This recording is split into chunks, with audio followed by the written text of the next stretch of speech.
मेरी बच्चियों, अब भगवान को यही मंजूर था। आज से मैं ही तुम्हारा पापा हूँ और मैं ही तुम्हारी माँ। ये कहानी है रागिनी और शिवानी की। दोनों सगी बहनें थीं जो अपने पापा कमल और माँ निशा के साथ खुशी खुशी रहती थी।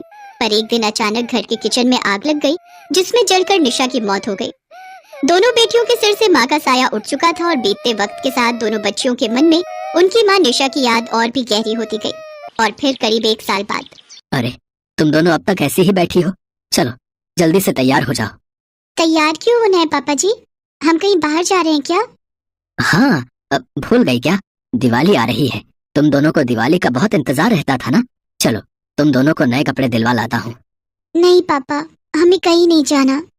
क्यों नहीं जाना? पापा, हमें माँ के बिना दिवाली नहीं मनानी। नहीं बेटा, ऐसा नहीं कहते। माँ नहीं है तो क्या हुआ, पापा तो है ना। चलो अब जल्दी से तैयार हो जाओ। पर माँ के बिना हम दिवाली कैसे मनाएंगे पापा? मैं जानता हूँ मेरी बच्चियों कि तुम भी निशा को बहुत याद करते हो, पर उसके जाने के बाद भी हमें जिंदगी तो जीनी होगी ना। तो हम जी तो रहे हैं ना पापा। ऐसे देखो, निशा जहाँ भी होगी वो हमें देख रही होगी और वो भी यही चाहती होगी कि हम दिवाली मनाएं हमेशा की तरह। और उसे कितना दुख पहुंचेगा जब उसे पता चलेगा कि तुम लोग उसकी याद में दिवाली नहीं मना रहे, जबकि तुम दोनों को तो दिवाली कितनी पसंद है। पर पापा, बस अब और कुछ नहीं, जल्दी से तैयार हो जाओ। हम तीनों साथ में चलेंगे और तुम्हें जो ड्रेस अच्छी लगेगी मैं तुम्हें दिलाऊंगा, ठीक है? बाजार में कमल ने पूरी कोशिश की कि उसकी दोनों बेटियां खूब एंजॉय करें। वो चाहता था कि धीरे धीरे ही सही, पर वो दोनों फिर से पहले जैसी हो जाए। उस दिन शिवानी और रागिनी ने खूब सारी चाट पकौड़ी खाई और अपने लिए सुंदर सुंदर कपड़े भी लिए। फिर शाम को तीनों हंसते खिलखिलाते अपने घर वापस लौटने लगे। कमल के पड़ोसियों को उन्हें हंसता खिलखिलाता देखकर बिल्कुल अच्छा नहीं लगा। देख रही हो सरला, अभी निशा को गए 1 साल ही हुआ है और शॉपिंग भी शुरू हो गई इनकी तो। हाँ देखो तो सही, तीनों कैसे हंसते हंसते आ रहे, जैसे निशा के जाने का कोई दुख ही ना हो। सच में घोर कलयुग है भैया। और देखो तो सही, लगता है दिवाली मनाने की तैयारी हो रही है। 1 साल भी नहीं रुके ये तो। अब शगुन होगा इनके यहाँ, देखना तुम, भगवान ही इन्हें सजा देंगे। कुछ दिन बाद दिवाली आ गई। चुप हो जा शिवानी, रो मत। हाँ रागिनी, भले ही निशा हमें छोड़कर चली गई हो, पर वो हमेशा हमारे साथ है, यहीं कहीं। मम्मी कहाँ है पापा? आओ हम बाहर चलकर अनार जलाते हैं। शिवानी, तुम्हें अनार जलाना पसंद है ना? हाँ जी पापा, मैं अंदर से फुलझड़ी का पैकेट ले आती हूँ। ठीक है, जल्दी आना, वरना मैं और रागिनी सारे अनार जला देंगे। हाँ नहीं, मेरे लिए रुकना, मैं बस अभी आई। रागिनी और कमल गली में अनार जलाने चले गए और तभी एक उड़ता हुआ रॉकेट कमल के घर के दरवाजे पर लगे पर्दे से टकराया, जिससे पर्दे में आग लग गई और देखते ही देखते पूरा कमरा आग की लपटों से घिर गया। आग देखते ही शिवानी अंदर से चिल्लाई, पापा पापा बचाओ, आग आग। शिवानी की चीख सुनकर कमल और रागिनी के होश उड़ गए। कमल जोर से चिल्लाया, तुम घबराओ मत मेरी बच्ची, मैं आ रहा हूँ। जैसे ही कमल कमरे की तरफ भागा, तभी आग में पूरी तरह से जल रहा वो पर्दा कमल की तरफ उड़कर आया, जिसे देखते ही कमल अचानक रुक गया। देखा, मैंने कहा था ना कि कोई अपशगुन जरूर होगा। देखो, पहले निशा गई और अब वो बच्ची आग की चपेट में आ गई। हे भगवान, अब क्या होगा, कैसे बचेगी वो? तभी अचानक आसमान में बिजली कड़की और बहुत तेज बारिश होने लगी। बारिश इतनी तेज आई कि कुछ ही देर में सारी आग बुझ गई। आग बुझते ही शिवानी कमरे से खुद चलकर बाहर आई। चौंकाने वाली बात ये थी कि भयंकर आग में इतनी देर रहने के बावजूद शिवानी को एक खरोच तक नहीं आई थी। वो पूरी तरह से ठीक थी। शिवानी बेटा, तुम ठीक तो हो? हाँ पापा, मम्मी आई थी मुझे बचाने। आपने सही कहा था, वो कहीं नहीं गई, वो यही है हमारे साथ। शिवानी की बात सुनकर कमल की आंखों से आंसू बहने लगे। उसने अपनी दोनों बच्चियों को गले से लगाया और फूट फूट कर रोने लगा। साथ ही उसकी नजरें हर तरफ निशा को ही ढूंढ रही थी, जो फिलहाल उसे कहीं नहीं दिख रही थी, लेकिन उसके होने का एहसास कमल को भी था। दिवाली आने वाली थी। लोग उसकी तैयारियों में जुटे हुए थे। कोई पटाखे खरीद रहा था तो कोई दिए। लेकिन उजाले के इस त्योहार के आने के पहले श्याम जी के जीवन में घनघोर अंधेरा छा गया था। अस्पताल के आईसीयू वार्ड के बाहर अपनी पत्नी रेखा के साथ श्याम जी असहाय से खड़े थे। उनकी इकलौती छोटी सी बिटिया राधा अस्पताल के बिस्तर पर लेटी है। वो हर दिन अस्पताल आते और अपनी बिटिया को तिल तिल मरता देखते और कुछ नहीं कर पाते। आज भी जब वो अस्पताल में अपनी पत्नी के साथ आईसीयू के शीशे के बाहर खड़े होकर अपनी बिटिया को देख रहे थे तो उनकी आंखों में आंसुओं का सैलाब था। उनकी बेटी भी उनकी तरफ टुकुर टुकुर देखे जा रही थी। उसकी आंखों में आंसू थे। इतना असहाय, इतना असहाय मैंने कभी महसूस नहीं किया रेखा। मेरी नन्ही सी जान मौत से लड़ रही है, लेकिन मैं कुछ नहीं कर सकता उसके लिए। कुछ मत कहिए जी, कुछ मत कहिए। भगवान ऐसी तकलीफ किसी को न दे। श्याम जी जमालपुर गांव के पोस्ट ऑफिस में डाकिया हैं। हर दिन अपने झोले में खुशियां और गम लेकर निकल पड़ते हैं अपनी साइकिल से। पूरे गांव में उनकी बहुत ही इज्जत है। जयप्रकाश जी, ओ जयप्रकाश जी। अरे श्याम जी, आप आज क्या लाए हैं अपने झोले में हमारे लिए? श्याम जी अपने हाथ में पकड़े लिफाफे को देखते हुए कहते हैं कि अब रेलवे की ओर से कोई चिट्ठी आई है जयप्रकाश जी। वो ये बातें कर ही रहे थे कि जयप्रकाश जी का बेटा नंदलाल वहाँ आ गया। उसने उन दोनों की बातचीत सुन ली थी। उसने श्याम जी के हाथों से लिफाफा लिया और उसे पढ़ने लगा। पढ़ते पढ़ते उसके चेहरे पर चमक आ गई। बाबूजी, दिल्ली मेट्रो में मेरी नौकरी फाइनल हो गई है। इसी महीने ज्वाइन करना है मुझे। ये सुनकर जयप्रकाश और श्याम जी बहुत खुश होते हैं। जयप्रकाश जी श्याम जी को रुकने के लिए कहते हैं ताकि वो उन्हें मिठाई खिला सके।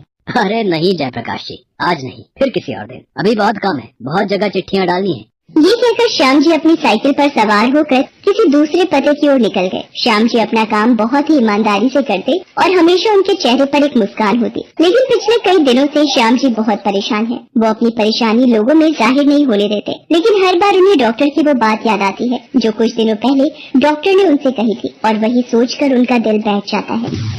कोई तो उपाय होगा डॉक्टर साहब। देखिए श्याम जी, मैंने कहा ना, ये एक ऐसी बीमारी है जो लाखों में से किसी एक को होती है। उन लाखों लोगों में से भगवान को मेरी बेटी ही मिली। मेरी मासूम बेटिया ने क्या बिगाड़ा है किसी का। आप धीरज रखिए और सच्चाई का सामना करिए। वैसे मैंने कहा ना, ये बीमारी लाइलाज नहीं है। बड़े अस्पताल में ऑपरेशन के बाद ये बीमारी पूरी तरह ठीक हो जाएगी। उसमें पैसे कितने खर्च होंगे? 50 लाख रुपए।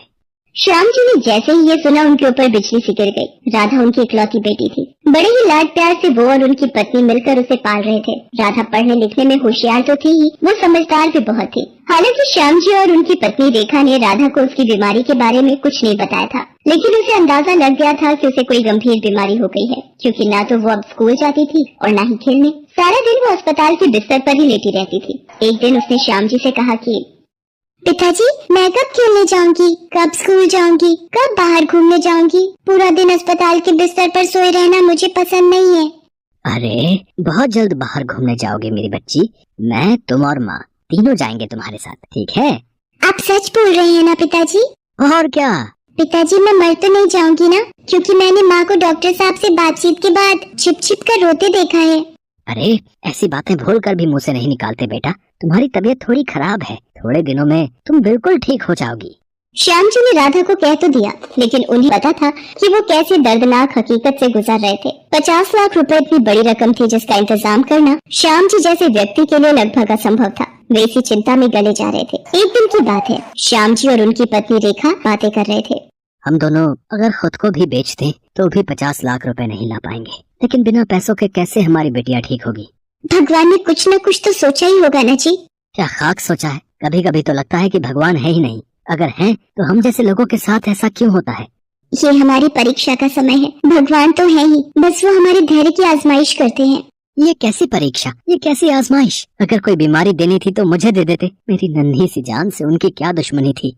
रेखा जानती थी कि उसके पति अभी बहुत परेशान है, इसीलिए वो चुप रही। लेकिन इस बीच श्याम जी की चिंता का असर उनके काम पर दिखना शुरू हो गया। अरे आपको हो क्या गया है श्याम जी? पिछले हफ्ते भी आपने रंजन भैया की चिट्ठी मेरे पते पर डाल दी और आज किशोर जी के मनी ऑर्डर उनके पते पर देने की जगह मुझे दे रहे हैं। श्याम जी ने उस औरत की बात सुनी तो उन्हें बहुत दुख हुआ। इतने सालों से वो चिट्ठी बांट रहे थे, लेकिन आज तक उनसे कोई गलती नहीं हुई थी। उन्होंने उस औरत से माफी मांगी और उसे सही पते पर पहुँचाया। जब वो उसे पहुँचाकर वहाँ से अपनी साइकिल पर आ रहे थे तो उन्हें रास्ते में एक लॉटरी के टिकट बेचने वाले की दुकान दिखी। दुकानदार ने एक बहुत बड़ा सा बैनर अपनी दुकान के बाहर लगा रखा था और जोर जोर से चिल्ला भी रहा था, लॉटरी का टिकट ले लो, लॉटरी का टिकट ले लो। इस दिवाली लक्ष्मी माता खुद आपके द्वार पर आने को है तैयार, तो देर क्यों कर रहे हो मेरे यार? लॉटरी का टिकट खरीदो और पहले इनाम में 1 करोड़ पाओ, और पहला इनाम ना भी निकला तो दूसरा इनाम 50 लाख का है। तो समय मत गवाओ, सिर्फ 300 रुपए खर्च। इस महीने की 27 तारीख को माला माल हो जाओ।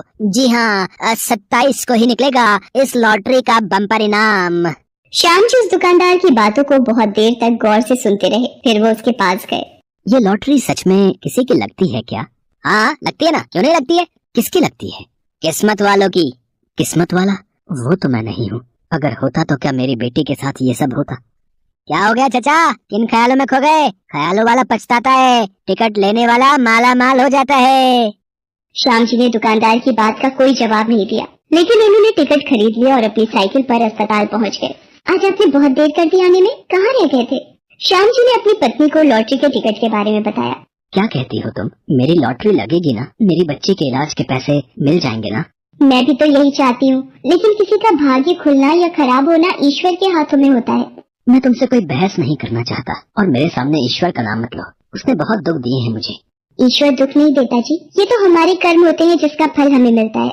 सही कहती हो तुम। मैंने और तुमने बहुत पाप किए, और शायद मेरी नन्ही सी बेटी ने भी, तभी तो वो बेचारी दर्द में पड़ी है। आप नाराज ना हो, कर्म पिछले जन्म के भी तो होते हैं। श्याम जी ने अपनी पत्नी की बात का कोई जवाब नहीं दिया। कुछ दिन और बीते। आज 27 तारीख थी। सुबह से श्याम जी का मन बहुत घबरा रहा था। उन्होंने सुबह सुबह एक बुरा सपना भी देख लिया था, जिससे उनका मन आशंकाओं से भर गया था। उस दिन उन्होंने डाकघर से छुट्टी कर ली और अस्पताल पहुंच गए। अस्पताल पहुंचते ही उनकी आशंकाएं सही साबित हुई। श्याम जी, हम आपको किसी गलतफहमी में नहीं रखना चाहते। आपकी बेटी राधा की हालत दिन प्रतिदिन बिगड़ती चली जा रही है। कब क्या होगा कुछ कहा नहीं जा सकता, इसलिए उसे जल्द से जल्द बड़े अस्पताल ले जाने और उसके ऑपरेशन की तैयारी करिए। श्याम जी ने अपनी पत्नी को सारी बातें बताई। आज उसकी हिम्मत भी जवाब दे गई। पैसे कितने जरूरी है ना जी। पैसे हो तो आदमी जिंदा रह सकता है, और पैसे ना हो तो आदमी की सांसें चली जाती है। हम धीरे धीरे ये जंग हार रहे हैं रेखा, हार रहे हैं। वे दोनों बात कर रहे थे कि तभी अस्पताल में जो टीवी लगी हुई थी उसके स्क्रीन पर एक एंकर आता है। दिवाली की लॉटरी के बम परिणाम की आज घोषणा हो गई है। अगर आपने टिकट लिया है तो टीवी स्क्रीन पर आ रहे इन नंबरों से अपने टिकट का नंबर मैच कर लें। 1 करोड़ के इनाम के लिए नंबर है 74219999 और 50 लाख के इनाम के लिए नंबर है 45704459। श्याम और रेखा की नजर अब तक टीवी स्क्रीन पर नहीं गई थी, लेकिन अचानक श्याम जी की नजर टीवी स्क्रीन पर गई। स्क्रीन पर आ रहे नंबर को देखकर रेखा रेखा, ये तो मेरी लॉटरी का नंबर है। मुझे 1 करोड़ का इनाम मिला है। 1 करोड़ का इनाम मिला है। आपको कैसे पता कि वो आपका नंबर है? आपके पास तो टिकट भी नहीं है। मुझे टिकट का नंबर याद है रेखा, याद है। ये देखो, ये रहा टिकट और ये रहा मेरा नंबर 74219999। श्याम जी की लॉटरी निकल गई थी। उनके जीवन की सबसे बड़ी टेंशन दूर हो गई थी। लॉटरी के पैसे से उन्होंने अपनी बेटी राधा का इलाज करवाया। वो बिल्कुल ठीक हो गई। उन्होंने बाकी बचे 50 लाख रुपए अस्पताल में ही दान कर दिए, ताकि कल को किसी और राधा की जान बचाई जा